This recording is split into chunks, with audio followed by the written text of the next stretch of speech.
All right. Hello and welcome, everyone. Uh, Here we are again with a new live stream reacting to the headlines for the day. You're watching Esports and Information. My name is Harsh. Let's see what the world has for us today.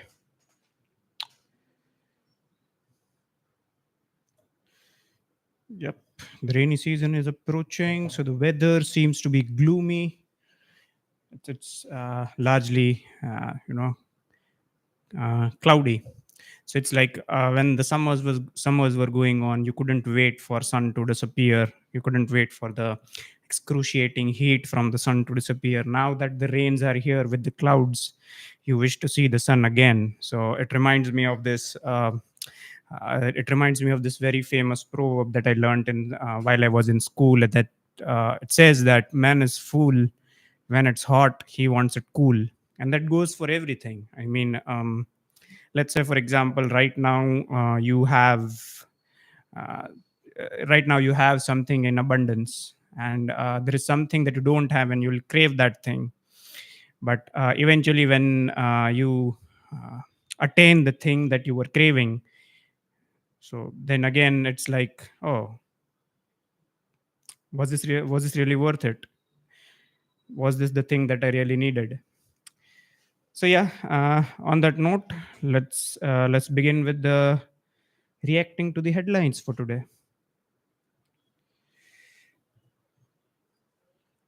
Today we are doing it without the lights because it's a major irritant for me, I would say, in a live stream, because I cannot focus with two bright lights facing me, and it was too much distracting from for me.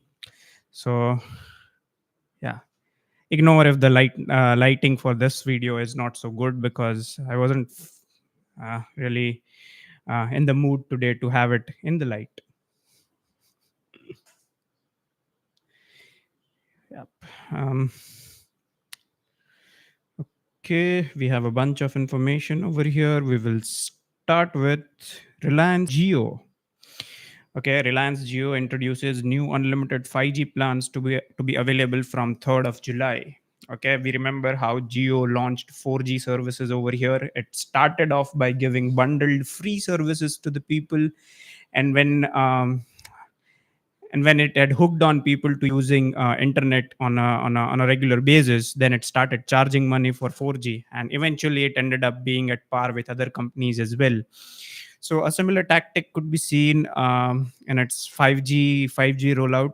So it has rolled out 5G, and it has said that it will be available from 3rd of July, so the 3rd of next month. Okay, let's see. So the costs aren't really too much. If you look at over here, let me.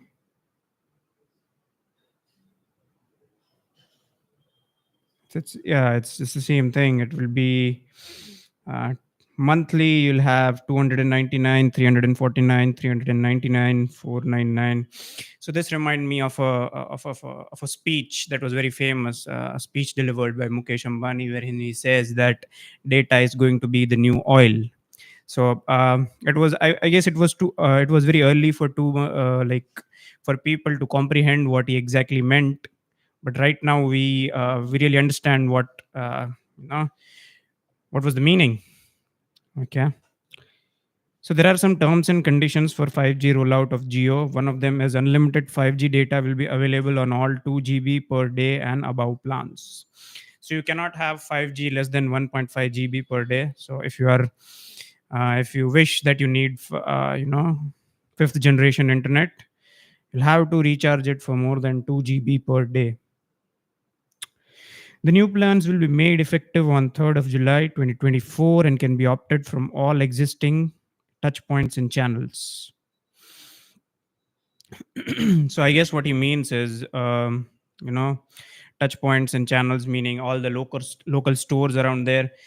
Majority of the people living in the urban area and using services such as Google Pay, Phone Pay, and internet banking and UPI. You could obviously recharge it through your own phone, but people living in less privileged or less developed areas such as suburban rural areas where they use services provided by the local vendors. So yeah, so from 3rd of July all these stores will, you know, help you to top up your prepaid phone with 5G internet. I would say, yeah. I mean, 5G is definitely going to, introduce some of the major changes, and more specifically, I would say in the educational sector and pretty much all the sectors. But more prominent effect of internet technology and penetration of internet into rural and village areas, you'll see that it will lead to opening the gates of education to a lot of people who previously were underprivileged when it came to education. So imagine this, okay, government cannot physically go to each and every village and develop a school from scratch, whereas it takes a, you know less investment of capital, less labor to set up just a tower, extend internet connections to that area, and they can simply just live witness, or they can telecast or stream live lectures from colleges in the nearby urban areas. So I would say education is the sector that stands to benefit a lot from 5G technology, but only time will tell. Okay, next up is Chief Minister of Haryana, Nayab Singh. He flags off 50 new electric vehicles for door to door garbage collection in Gurugram. With these, the number of such vehicles in Gurugram has now increased to more than 500. I would say, up to a certain extent, this service is really helping because even in, I would say, many of you have also must have also observed that there is door to door garbage collection. I would say not on a consistent basis, but you will see there are areas where they do it on a regular basis. There are areas where they do it on a weekly basis. But definitely, yeah, there is a movement in motion about collecting garbage from door to door. This is how is this helping? Is garbage is being introduced in a, I would say, in a formalized way. So when the garbage is collected, then we can recycle it and reuse it, and all the processes that follow can be done in a formal manner, in a regulated or a monitored environment.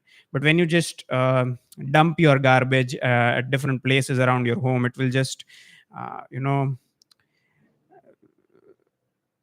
it would just come at the detriment of the overall hygiene of the area. And yeah, so I would say, yes, this is formalization of garbage collection. This is a step in the right direction from the state of Haryana, and I'm sure many of the other states are also doing the same. But yeah.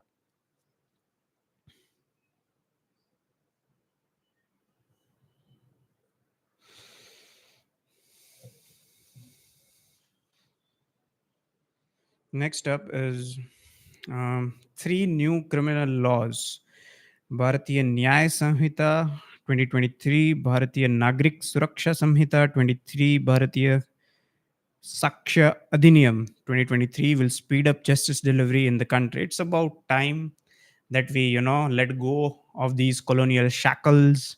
It's like all those imagine this, okay, a prisoner who has been released from the jail, they have unlocked their handcuffings, but the prisoner is so adamant, to stick to those cuffings that uh, he does not want to experience the life that he does not want to experience the emotions, the life that the prisoner could have if he just lets go, let goes of that those shackles. Same is the condition with, I would say, majority of the people who live in our country. They are still living in the mindset that we are a colonial nation. We do not have a exclusive independent identity of ours. There is no individuality about uh, you know uh, being the national of Bharat. But yeah, so this is a step in the right way, although it took close to 7 decades after transfer of power to come up with, you know, new or modifications based on our homegrown philosophies. So, yep, these are the amendments or the changes to the penal code So there are three new criminal laws. Okay, at least the name indicates that they have let go of the colonial shackles. But let's see how do they implement these things, because law in itself is not enough. You have to have proper machinery, proper authorities in place to execute and implement them. So let's see, this is the step in the right direction, but how well do they, you know s- how well do they hold up their end of the bargain?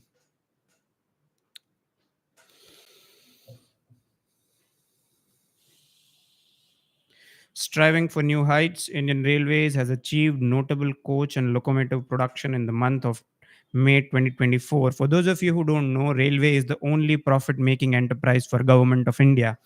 So all the salaries, not exactly salaries, but all the you know uh, outgo from the consolidated fund of India, and the major chunk of it comes from railways, not from taxes, not from other things.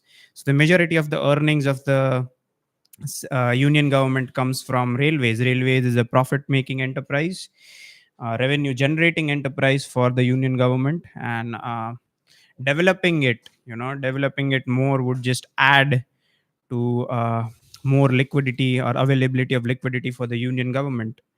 So I would say it is still an underexplored. There is still so much of potential that Bharat has for railways, because we have areas still, we still have areas that have no railway link. They are not linked to the nearest developed urban centers. So I would say there is still a lot untapped potential that railways has, and it would require major investment from the side of the union government to see railway performing at its full potential. Okay, so they have put out some statistics. So in the month of May in the year of 2023, okay, in the month of May in the year of 2023, there were total 466 coaches. Coaches means one bogie for a railway is called a coach. Okay. So in the month of May 2023, total of 466 coaches were produced. Whereas in the month of May 2024, that number rose to 523. Okay. Okay. It's some news. I wouldn't say it's too good or too bad of a news. It's some news. It's some news. Next up is locomotive production. Locomotive is the soul of the train. Thing that pulls the coaches and the bogies, the thing that has the engines, the powerhouse of the train. So in the month of May 2023, there were a total of 111 locomotives produced, whereas that number was 129 in the year of May 2024. Okay, again, not too good of a news, but at the same time, not too bad as well. Um, I would say yes, railways is still underperforming, still undertapped. There is so much of potential that railways has, but it has not been, enough money has not been invested for railways, I would say.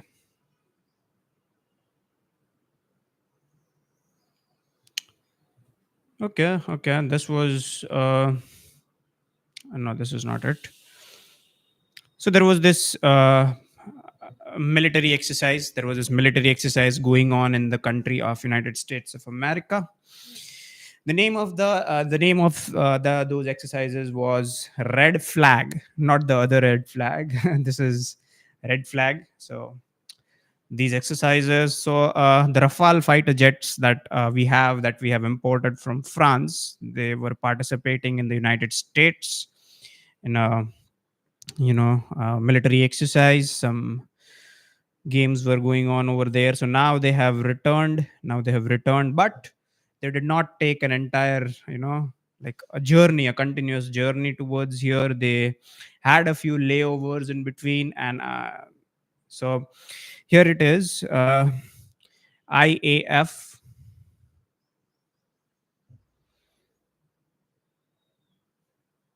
IAF Rafale fighter jets finally resumed finally returned to Bharat on 26th June 2024 after successful participation in Exercise Red Flag in United States of America.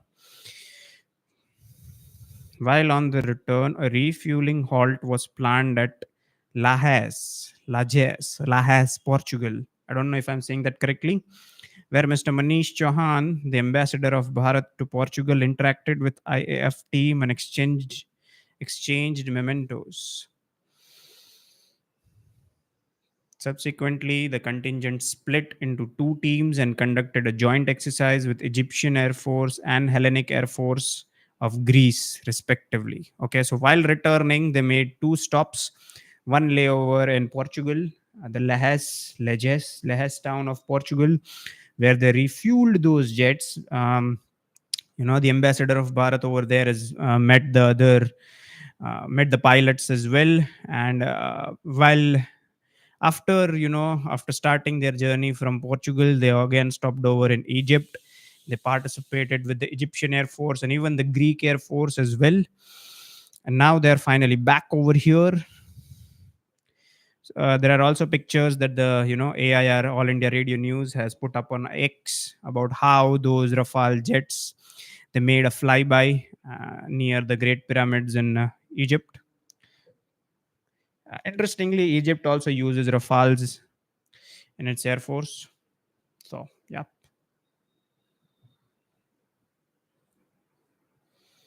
Hmm.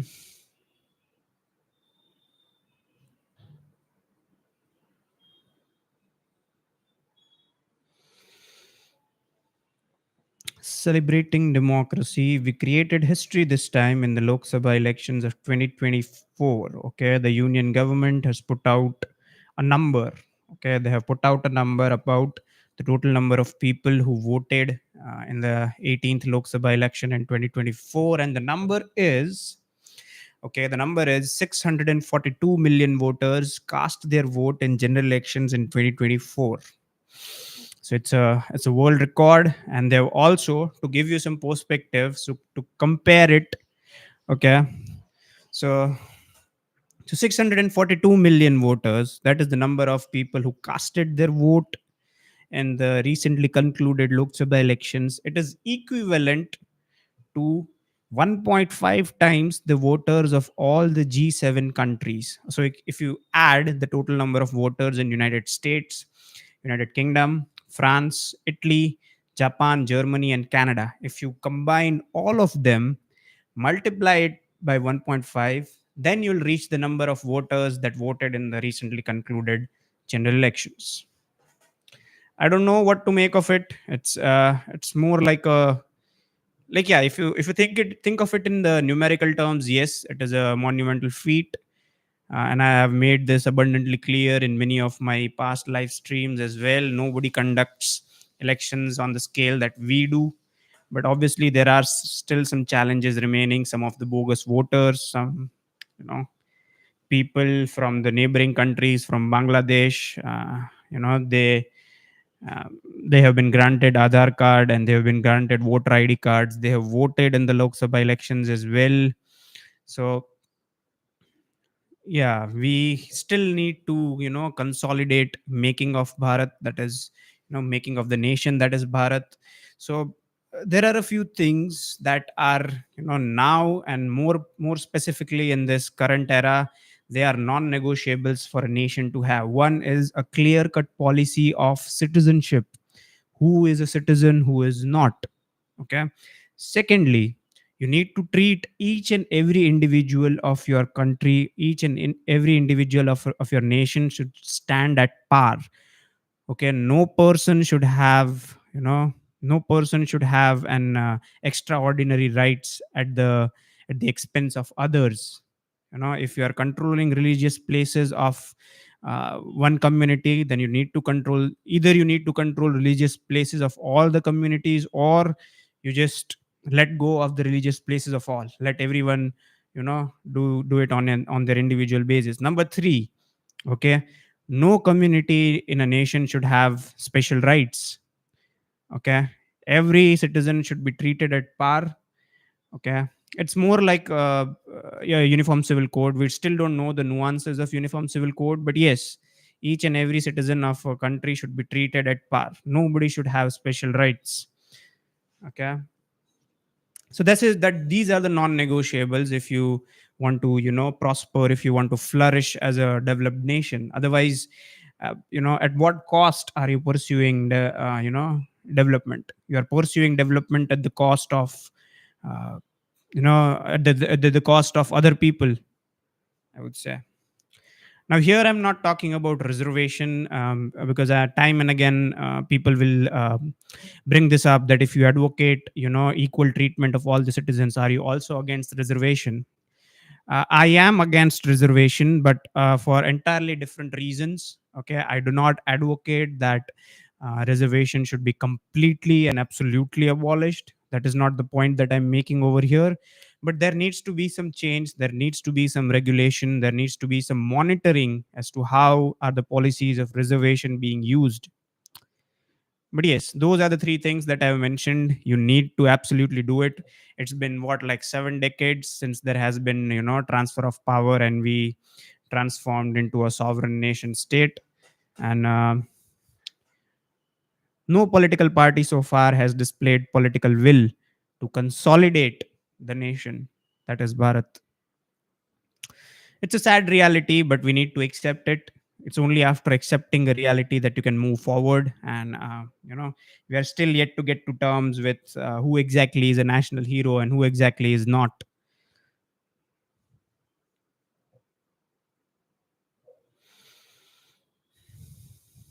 All right. The international ship repair facility in Kochi, built at the cost of 970 crores, will add 25% capacity to India's ship repair industry, positioning Kerala as a maritime hub. Yep.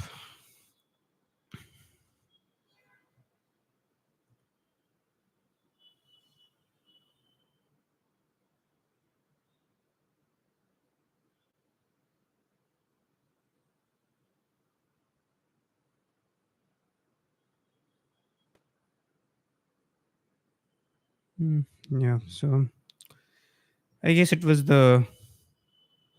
even the Portuguese. They you know, landed on the shores of Kochi.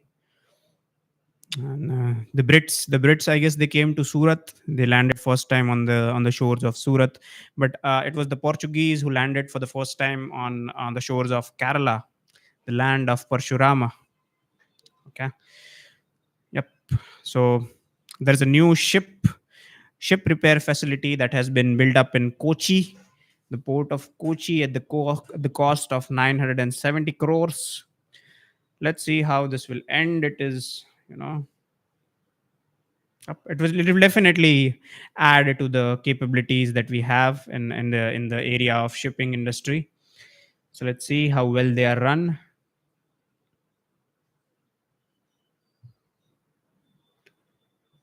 Hmm.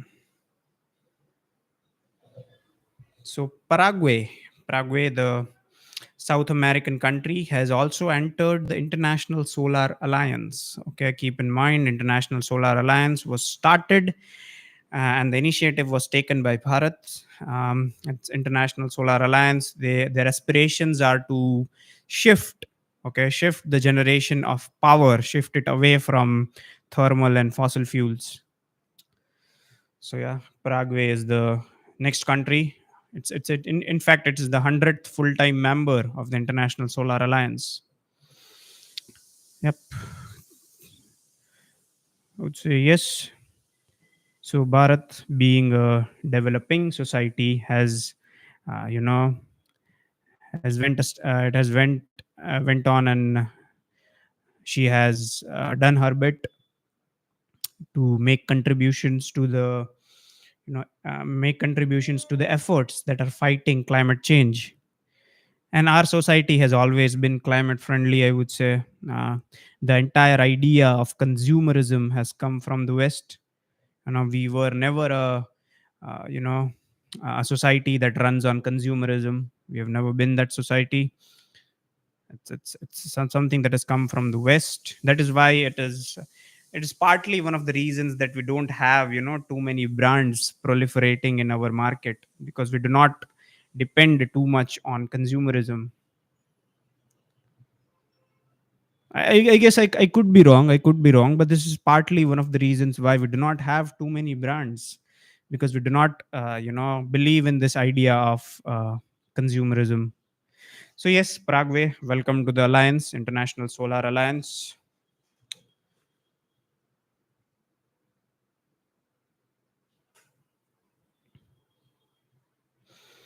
So yesterday was the anniversary of the signing of the United Nations Charter. United Nations Charter was signed after the end of World War II, where the world was divided into two camps. One, the socialist camp; another was the capitalist camp. And the capitalist camp, they developed a United Nations Charter based on the Judeo-Christian principles.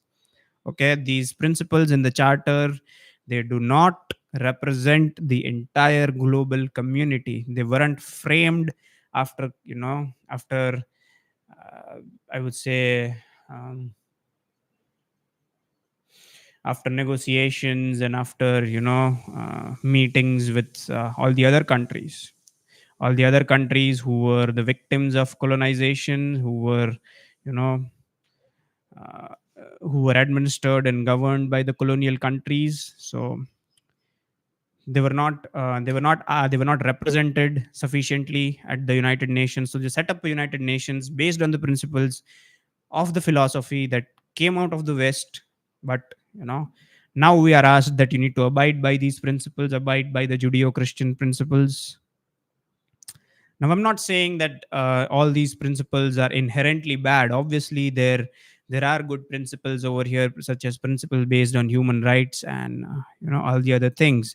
But there is this possibility that the way you perceive reality, and when I say you, I mean the West, the Western European countries, more of the capitalist camp, the post World War II capitalist countries. So the way you perceive reality is not exactly the people in the East perceive reality. Okay. So and one very basic example of this is, and this is very extensively discussed in the books by J. Sai Deepak. I would really encourage that you read his books, the Bharat trilogy that he has put out, and he has very well, very beautifully articulated this and explained it in his books, that puja that we do in our culture, in our tradition, is not an equivalent of worship. Okay, worship for people in the West means you go to the church, you recite your chorus, and you come back. Okay, whereas puja that we do in our tradition, the entire point of it is different. They are done, that they all these things have a deeper meaning. So worshipping and puja are not equivalent. Okay, if you really need to dig a little bit deeper about these things, you read the books written by Jesai. He has very wonderfully articulated in his books that there are things in Sanskrit, there are things in Hindi that do not have an English equivalent. Okay, so do not confine it to the meaning that English imparts. Yeah, English is an inadequate language when it comes to explaining the principles of dharma.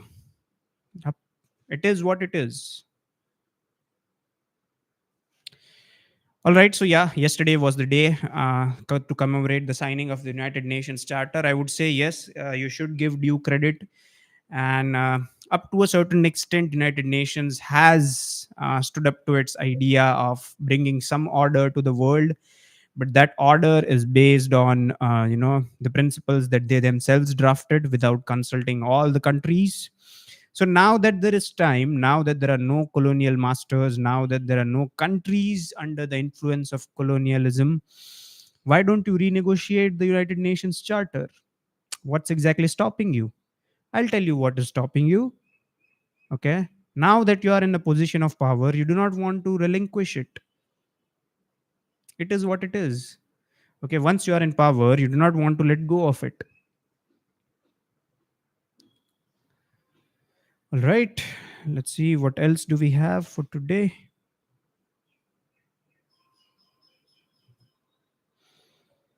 Next up is the Tourism Development Conclave 2024 concludes focusing on revitalizing tourism in Jammu and Kashmir. I would say too much importance is being given to Jammu and Kashmir. Jammu and Kashmir is just like any other union territory that we have. The only speciality that JNK has is two things. One is terrorism. Another one is it is a frontier state. That's it. Stop giving undue importance to the state of Jammu and Kashmir more than it deserves. Okay, it is a it is simply just any other state. Okay, I guess yes, it does have tourism potential, but it is mired in these terrorism and fundamentalist ideologies. Fundamentalist ideologies emanating from the belief system that is Islam, and majority of it is being exported by our neighboring country. But yeah, like, I mean, just normalize talking about Kashmir. Do not, you know, uh, give undue importance to the state of Jammu and Kashmir. I've really experienced this on a day to day basis. When somebody says they are from Kashmir, you suddenly feel this, a gush of sympathy towards them, you know, and that too sympathy for the community that come from, a community that adhere to the principles of Islam. But what about the communities? What about our communities? What about the communities of pagans? Okay, so yeah, stop giving undue importance to the state of Jammu and Kashmir. It is, yes, treat it, treat it normally. Trot, stop giving undue importance to the people who come from Kashmir. Okay, yeah, it is what it is.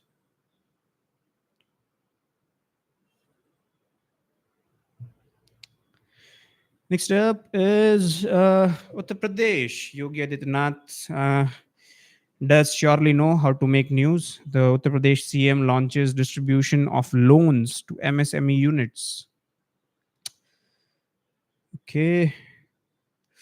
I am thirsty. Let me have some water.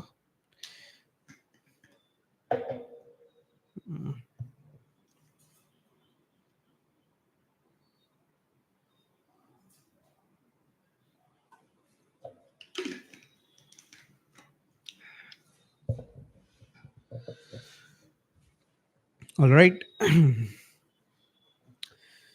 Okay, on the occasion of World MSME Day, today, that means yesterday, the Chief Minister of the Uttar Pradesh, he has sanctioned 20,000 crore rupees to MSME units in Lucknow. Okay. So that is going to be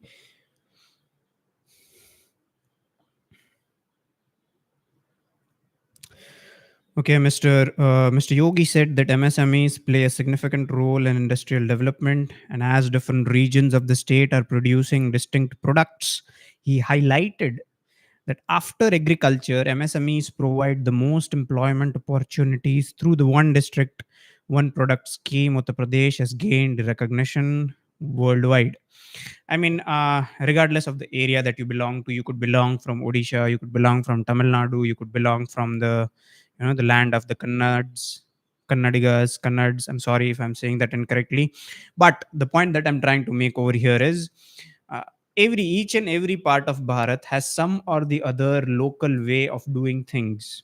Okay, local way of producing or manufacturing goods. Okay, and these usually fall under the categories of MSMEs, that is medium, small, and micro enterprises. And if you really want to scale these industries to the level of to the level of profit making enterprises, they definitely need some support from the government. And yeah, so the government of Uttar Pradesh, led by the chief minister, okay, has sanctioned 20,000 crore rupees to MSME units in Lucknow. So let's see what do these things do. Yeah, I mean, in principle, it makes sense that you provide financing, you provide funding to these enterprises. But let's see how well do they contribute to the state GDP.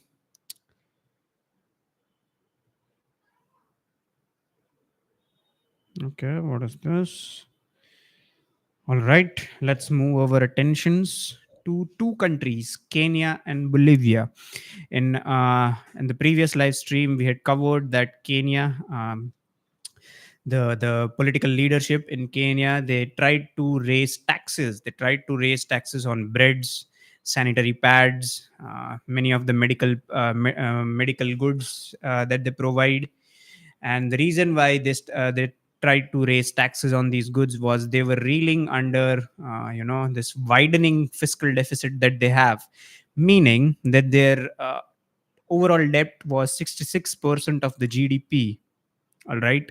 So this is actually too much, and I'm no economist, but if you are giving away more than half of what you make, it's not really a prudent economic principle. So that is number one. Number two is Kenya really wants to develop and see itself as a developed society, and in order for it to do that, it needs to make a lot of capital expenditure to make assets that can fund its aspirations to grow into a developed society. So in order for it to be able to do these capital expenditures, it needs liquidity, which it does not have.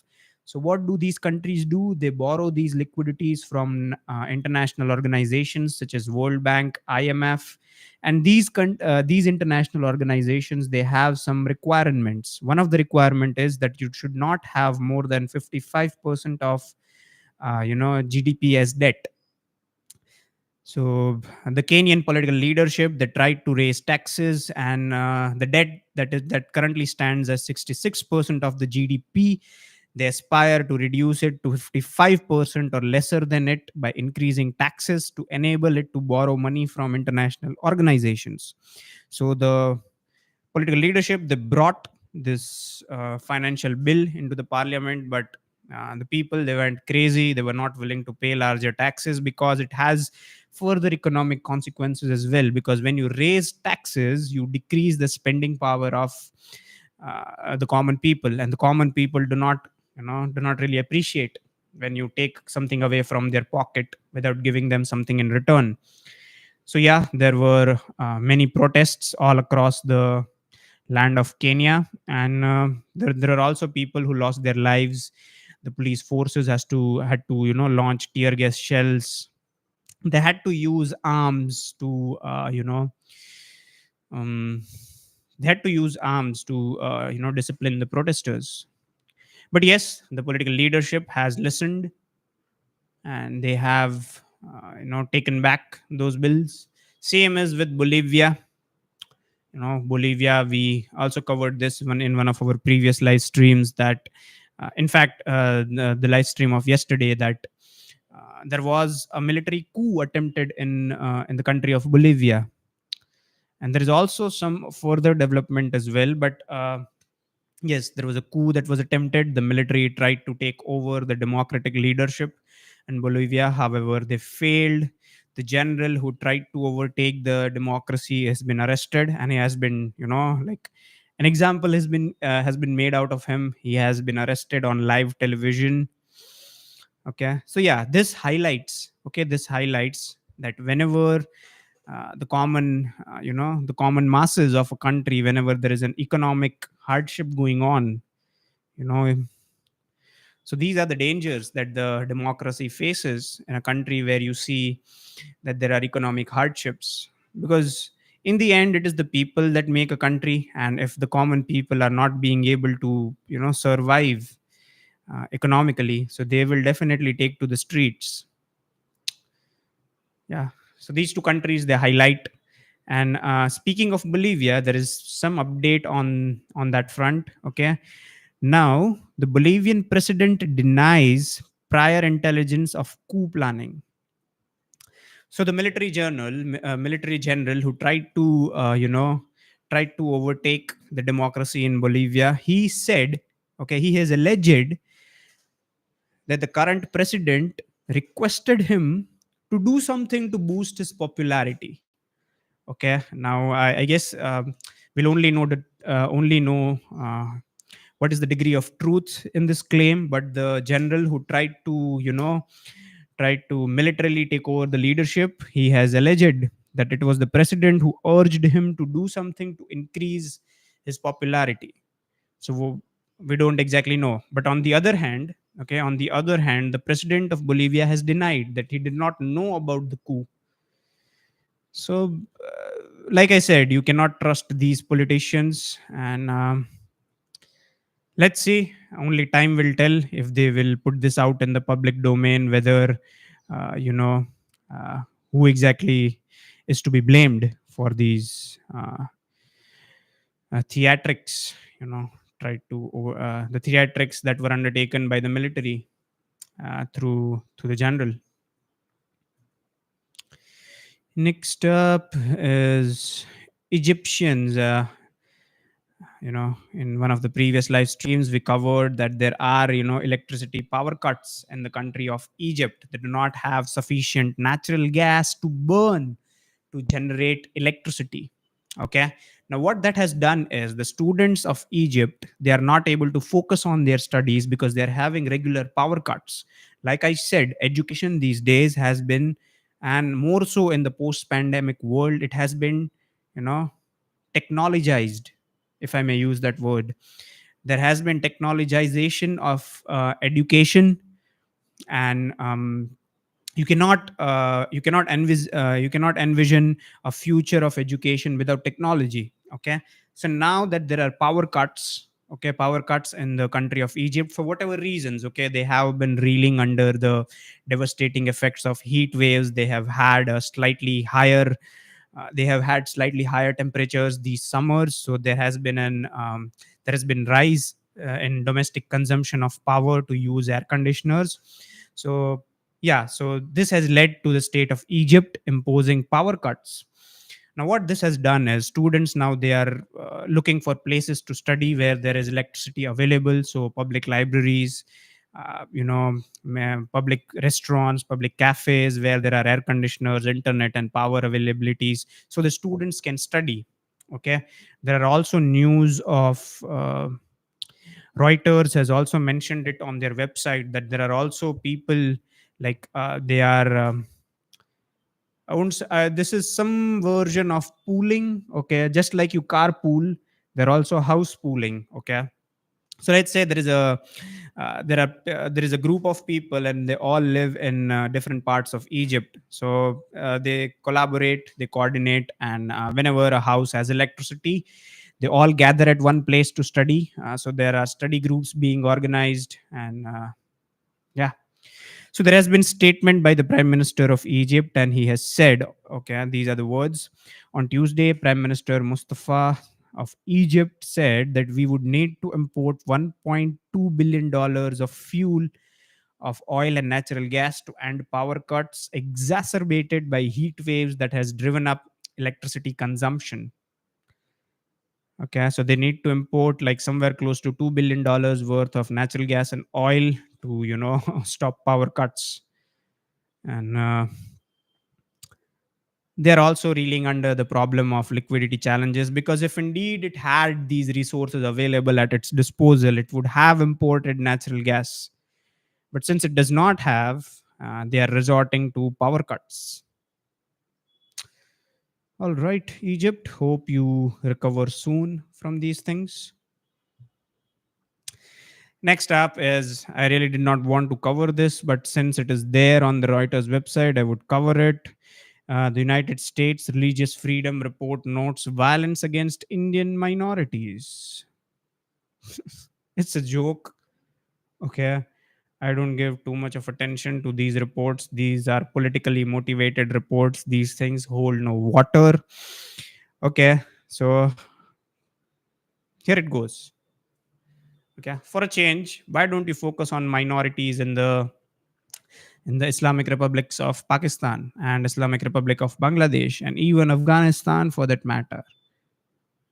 Anna?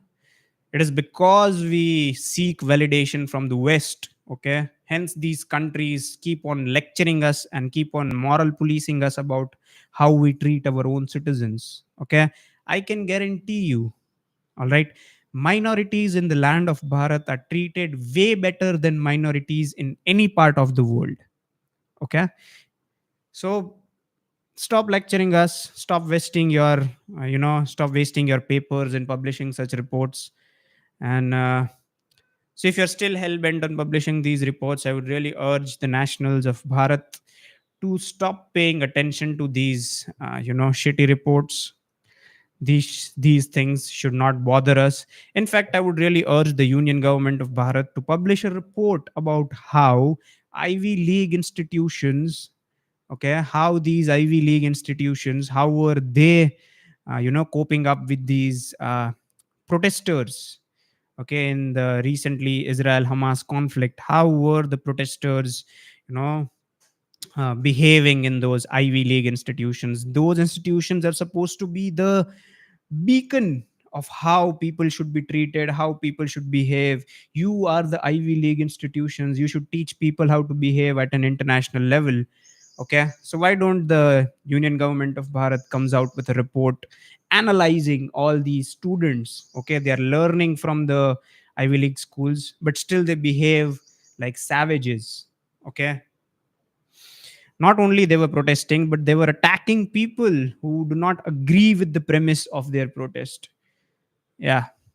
So like I said, it's a dead thing. Stop focusing on, shift the light away from the United States.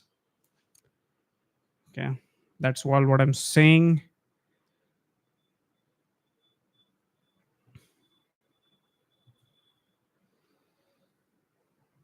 All right, like I said, and also in one of the previous live streams we had discussed this, that in the country of Ireland, there's a trial that is starting in the country of Ireland, because Ireland is the hub for major aircraft leasing facilities all across the world. More than 60% of the aircraft lease agreements are done by the companies that are stationed in Ireland. Okay. So let's see what comes out of this. It has something to do with Russia. Majority of the aircraft that the European countries had leased, they are stranded and grounded in Russia. But since there are sanctions, they cannot bring them back. All the leasing agreements stand cancelled, owing to the sanctions that have been imposed on Russia. So all those jets are in Russia. They are fighting a case in Ireland to bring those jets back. So let's see what comes out of it. I don't think much will come out of this, but only time will say. Okay, and the last piece of information is 10 war crime victims found in a mass grave at Croatian garbage dump. Okay, so people who only study the history that the liberal scholarship tells you to, I would really urge you to read the contemporary history of Europe. Okay, the history of Europe does not end at World War II. There are multiple conflicts, okay, multiple bloody conflicts that have precipitated on the European continent after the World War II, okay, after the establishment of United Nations. And one of those conflicts was the Yugoslav disintegration, the country of so if you look at the map of Europe, the countries on the countries towards the east of Italy and towards the south of Germany, you'll see that there are many smaller countries such as Slovakia, Bosnia, Herzegovina, and many multiple countries. Croatia is one of them. So they have found a mass grave. They have found a grave that their peoples were, people were buried over there. So there is no accountability. Just like what happened during the partition of Bharat and Pakistan, there has been no accountability, no trials held for the loss of lives. On the same thing has happened in Croatia. Now they are digging up, now they are digging up bodies from the ground, people who died. Okay, Croatia is still trying to establish the fate of close to 1,800 missing people from its 91 to 95 war of independence from then Yugoslavia, including 500 people missing from the Vukovar Srijem County. Yeah.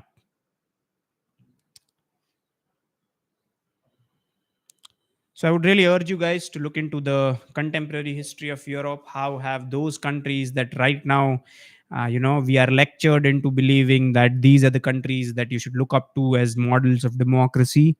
I would really urge you all guys to look into the contemporary history. What kind of wars they have fought? How have they treated their own people? Okay. So this idea, this idealistic idea of democracy, you'll realize there is no such thing. Yep. All right, guys, that's all for today. I'll see you guys in the next live stream tomorrow, where we will react to the headlines. Thank you for joining.